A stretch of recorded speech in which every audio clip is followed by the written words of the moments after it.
Assalamualaikum warahmatullahi wabarakatuh. Perkenalkan, nama saya Misal PDI. Saya merupakan dosen pada pendidikan guru sekolah dasar jurusan ilmu pendidikan FKIP Universitas Lampung.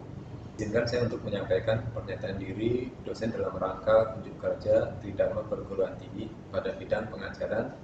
Video ini dibuat sebagai bagian dari proses sertifikasi dosen yang diselenggarakan oleh Kementerian Pendidikan Tinggi, Sains dan Teknologi 2025. Izinkan saya memaparkan salah satu mata kuliah yang saya ampuh, yaitu mata kuliah Pendidikan Agama Islam dengan kode mata kuliah UNI 161601 dengan bobot SKS 3 SKS yang diperuntukkan untuk mahasiswa semester 1. Mata kuliah Pendidikan Agama Islam akan dilaksanakan selama 16 pertemuan. Kemudian CPMK-nya 1 sampai dengan 4. Deskripsi perkuliahan Pendidikan Agama Islam adalah dirancang untuk memberikan pemahaman kepada para mahasiswa tentang nilai-nilai ajaran agama Islam yang bersumber kepada Al-Quran maupun hadis ataupun istihad ulama yang menjadi landasan dasar mahasiswa dalam beribadah dan bermuamalah dalam kehidupan sehari-hari sebagai manusia yang beriman dan bertawakal kepada Allah Subhanahu wa taala. Pada pertemuan ke-13 kita akan membahas terkait dengan munakat ataupun pernikahan, metode yang saya gunakan, tanya jawab, case method, kemudian diskusi, sistem penilaian, keaktifan mahasiswa atau partisipasi dengan bobot 15%, kemudian juga 10%, project 35%, UTS 20%, UAS juga 20%. Sistem pembelajaran ini berbasis sebagai sentral. Untuk lebih jelasnya, marilah kita simak metode selanjutnya. Terima kasih. Assalamualaikum warahmatullahi wabarakatuh. Waalaikumsalam warahmatullahi wabarakatuh. Jadi mahasiswa, kita melanjutkan program kita Pendidikan Agama Islam. Hari ini kita akan bahas terkait dengan munakat atau pernikahan. Baik, sebelum dimulai perkuliahan, mari terlebih dahulu Sururi, silakan dipimpin doa. Baik teman-teman semuanya, sebelum kita mulai pembelajaran kita pada pagi hari ini, lebih baik kita berdoa terlebih dahulu. Berdoa mulai. Doa selesai. Oke, baik. Untuk mengawali, silakan di absensi di kelas. Dibuka di kelasnya presensi ya. Oke. Baik, sudah. Ini ada 2 bangku yang kosong. Kemana mahasiswa? Sakit ya. Baik, supaya kita fokus dalam pembelajaran, mari kita ice breaking terlebih dahulu ya, biar fokus.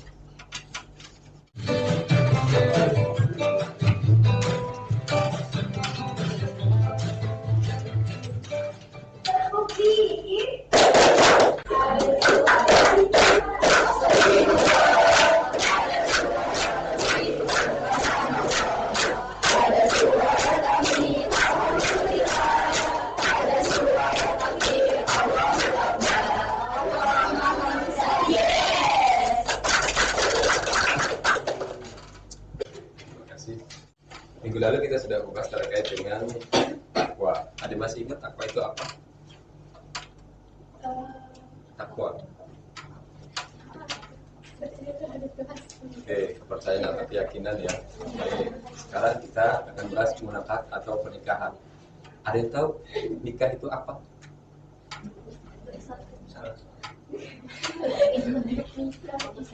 Mengesahkan dua insan ya.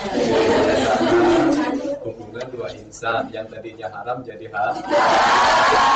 Oke, pinter. Oke, kemudian kita lanjut.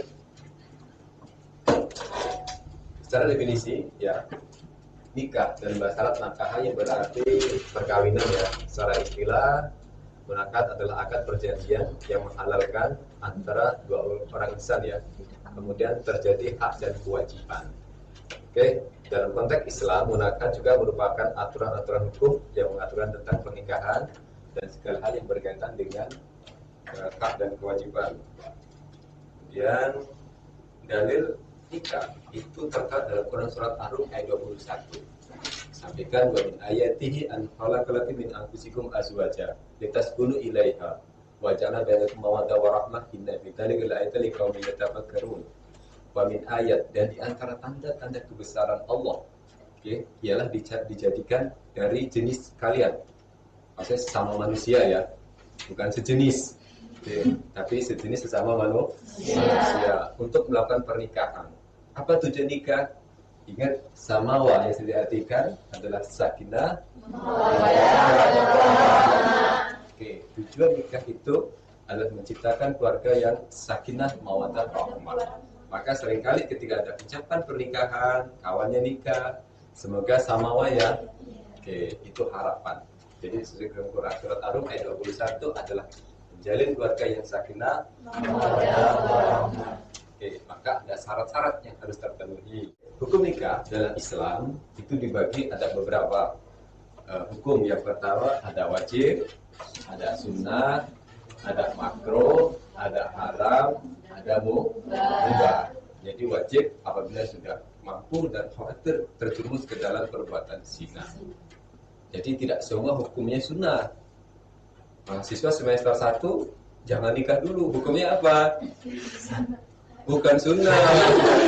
Karena masih semester 1. Bisa juga menjadi makruh. Karena belum mampu menunaikan kewajiban. Masih mahasiswa rata-rata masih minta ataupun apa ya, kebutuhannya bergantung kepada orang tua. Maka tidak sunnah dulu ya. Jangan langsung sunnah Pak nikah. Jadi kalau semester awal masih makruh. Kalau sudah selesai nanti sudah sarjana, bahkan sudah mendapat pekerjaan yang bonafit dan takut terjerumus ke dalam zina, maka hukumnya wajib. Itu Asyifa ya. Jadi hukumnya wajib kalau sudah mampu.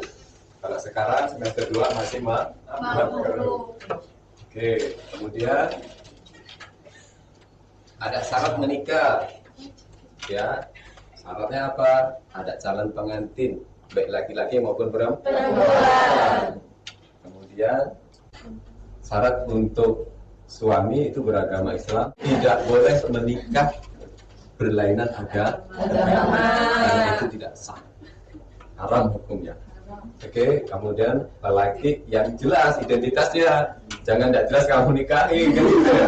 Jadi akhirnya nanti kemana arahnya tidak jelas. Kemudian sampai ada 5 bahkan 7 mengetahui bahwa yang tersebut sudah sah untuk dinikahi. Yang terakhir adalah untuk yang bakal istri ya, ada juga wajib beragama Islam juga wajib. Jadi bakal mempelai laki-lakinya Islam, calon istrinya juga Islam. Nggak boleh menikah berlainan agama. Pak, izin bertanya, kalau misalnya artis-artis itu kan ada yang nikah beda agama, itu kok bisa ya? Oke. Artis tidak menggunakan hukum syariat Islam. Jadi dia buat hukum sendiri, kan gitu. Karena akan berbeda nanti. Oke, gitu ya. Karena kalau sudah belain agama nanti visinya juga beda. Ini bahaya ke depan. Oke, yang terkadang yang sesama agama aja sekarang jadi konflik cekcok. Apatah lagi yang beda ada agama. Maka carilah yang dalam bahasa Arabnya adalah sekufu. Bahasa anak gaulnya sekarang adalah sefrekuensi. Oke, gitu ya. Kemudian ada syarat saksi ya.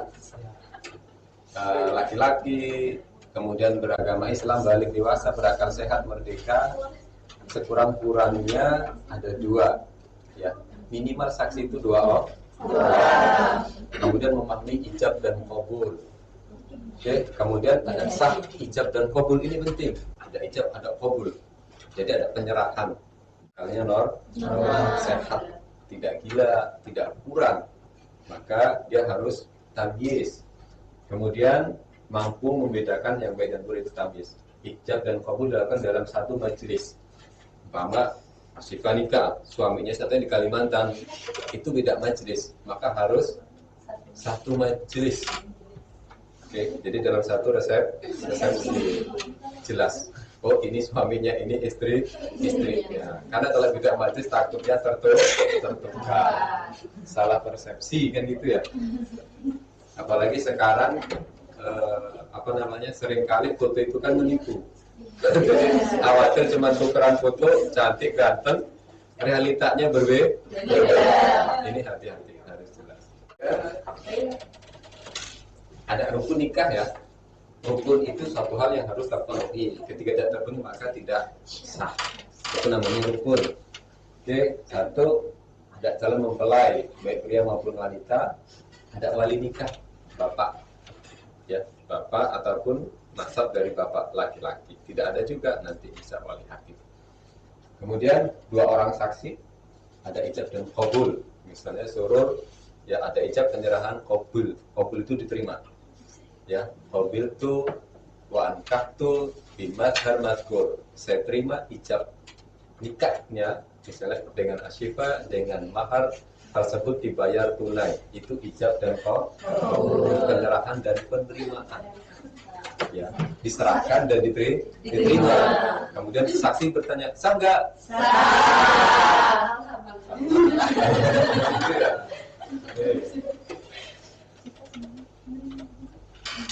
Tujuan pernikahan, ya, misalnya ada banyak kebutuhan biologis, pembentukan keluarga, menjaga nasab, meningkatkan ibadah, ketakwaan, memperoleh keturunan.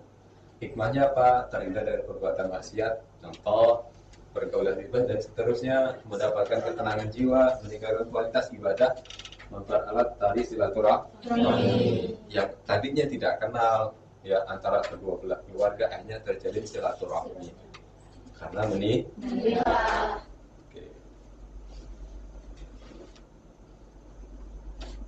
Oke, ini yang sering diinginkan setiap insan melakukan pernikahan adalah sakinah.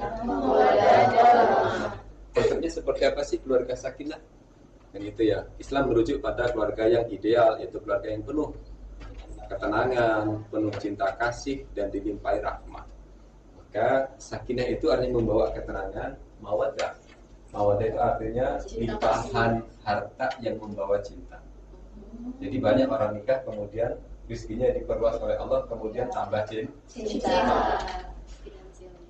Tanpa finansial yang cukup, sulit untuk cinta. Makanya mawaddah itu banyak orang menikah kemudian ditambahkan rezeki. Tidak ada orang yang bisa eksis cintanya ketika dengan tekanan ekonomi yang sulit. Maka nikah, mawaddah itu dapat menghadirkan karunia Allah. Nanti di Quran surat Ar-Rum dan Quran surat An-Nur ayat 31. Jadi yughnikumullah min fadli. Orang-orang yang menikah akan dikayakan dengan karunia Allah. Kan itu ya, tidak ada yang bisa cinta eksis tanpa support materi yang cukup. Ada yang bisa mengatakan tetap cinta walaupun dalam kondisi kekurangan? Enggak. Impossible. Bullshit itu ya.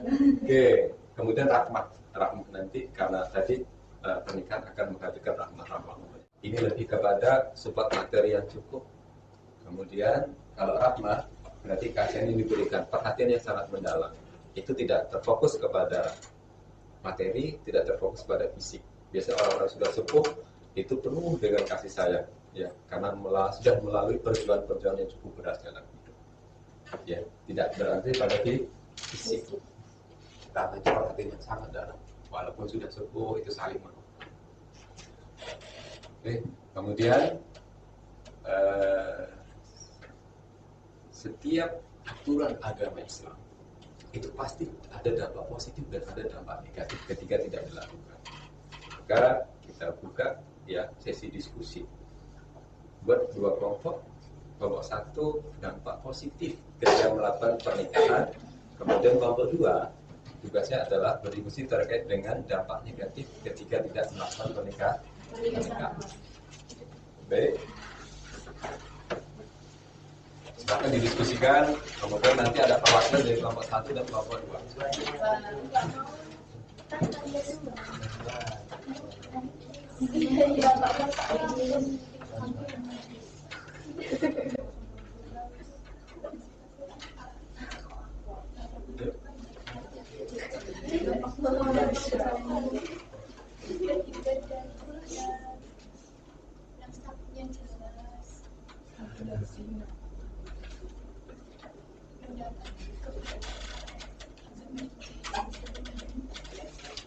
Yuk, kelompok satu sudah selesai? Kelompok dua?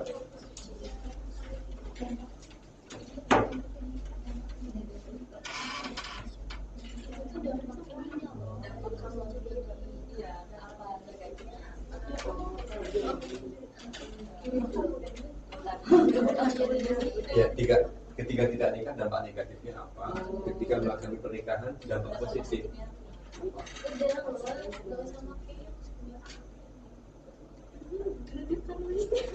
Ya, silahkan maju. Udah, itu udah bisa. Silahkan. Kelompok satu dulu, kelompok dua dulu, silahkan. Kelompok satu cepetan Ya, maju. kelompok satu silahkan diwakili. Satu aja kan Pak ya. Dua sekalian. Kelompok satu. Oke, silakan disampaikan.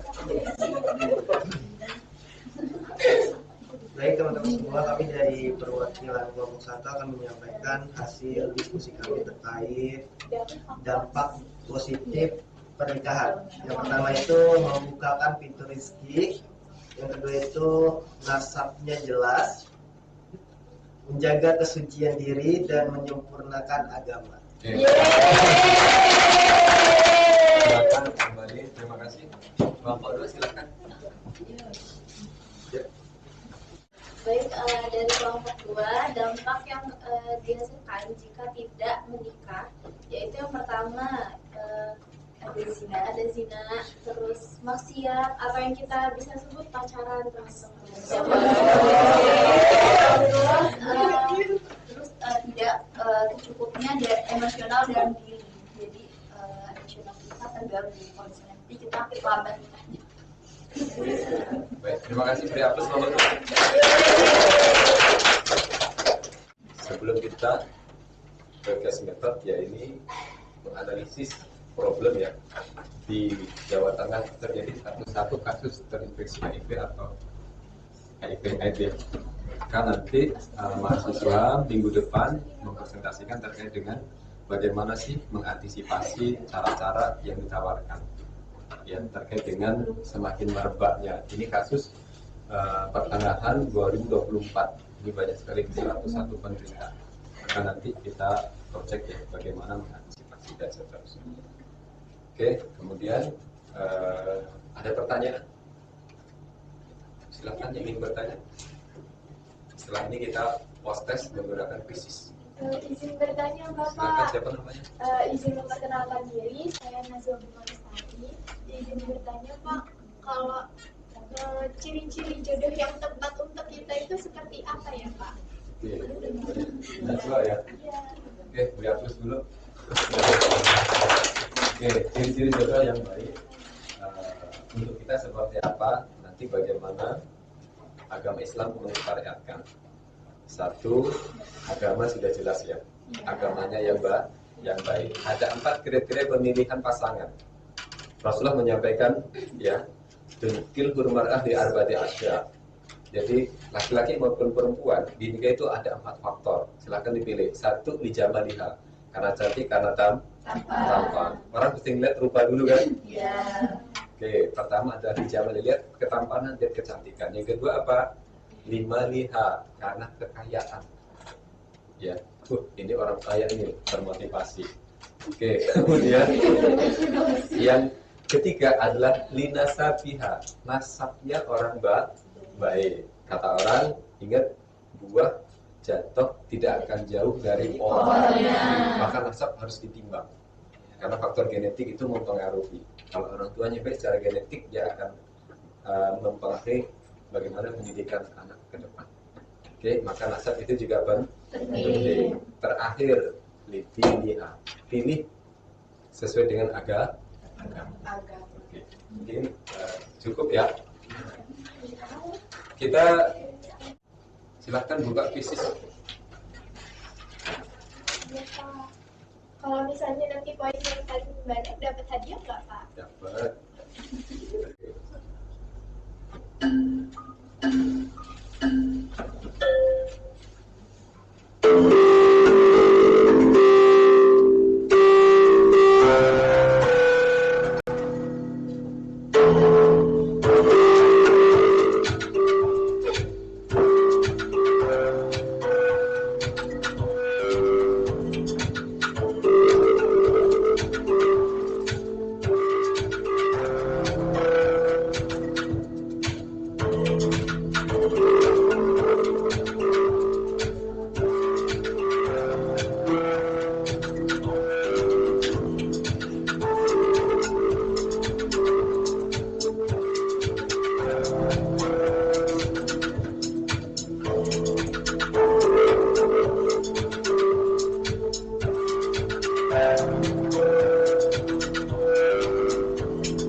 Mungkin cukup sekian ya perkuliahan kita terkait dengan nikah.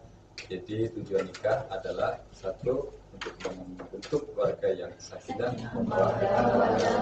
warahmah, ya, dan seterusnya. Kemudian harus dipahami terkait dengan hal-hal yang harus dihindari ketika tidak melakukan pernikahan. Dampak negatifnya luar biasa, yang khawatir nanti terjerumus kepada pergaulan bebas, kemudian maraknya HIV dan seterusnya. Dampak positifnya membawa ketenangan, mensucikan jiwa dan seterusnya.